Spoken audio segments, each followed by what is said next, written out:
काही कार्यकर्ते सत्तेशिवाय राहू शकत नाहीत, मात्र विकासाचं नाव सांगून काही दुसऱ्या पक्षात जात आहेत अशी टीका ठाकरे गटाचे उपजिल्हाप्रमुख अमरसेन सावंत यांनी केली आहे। तर महाराष्ट्रामध्ये सत्तापालट झाल्यानंतर सिंधुदुर्गमधील जनता असेल किंवा पदाधिकारी असतील, हे सर्व उद्धव ठाकरे यांच्याबरोबर राहतील असं वक्तव्य सुद्धा त्यांनी केलेलं आहे।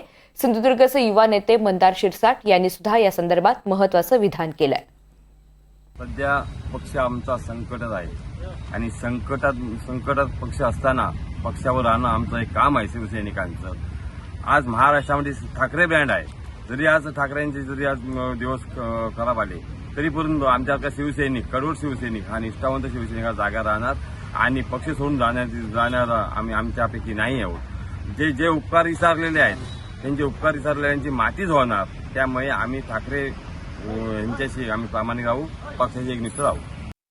निश्चितच महाराष्ट्रात मोठ्या प्रमाणावर सत्तापालट झाल्यानंतर सिंधुदुर्गातील सर्व पदाधिकारी असेल किंवा जनता असेल हे निश्चितच ठाकरे यांच्यावर राहील। माझ्यासारखा निष्ठावंत असेल किंवा बरेच आमचे पदाधिकारी आहेत ते सत्तेशी बांधलेले नाहीत तर सत्याशी बांधलेले आहेत। सिंधुदुर्गातील निष्ठावंत शिवसैनिक आणि मी सत्याच्या बाजूने राहणार आहे, त्याच्यामुळे निश्चितच आम्ही येत्या काळामध्ये ठाकरे यांची भक्कम साथ देऊ आणि येणाऱ्या काळात संघर्ष करावा लागला तरी चालेल, पण आम्ही निश्चितच ठाकरेंची संघटना तळागाळात आहेच ते आणि जोशाने वाढवण्यासाठी निश्चितच वेळ पडली तर आंदोलनं आणि जनतेच्या प्रश्नावर रस्त्यावर उतरावं लागलं तरी उतरवून या ठिकाणी आम्ही या जिल्ह्यामध्ये ठाकरे सेना निश्चितच वाढवू।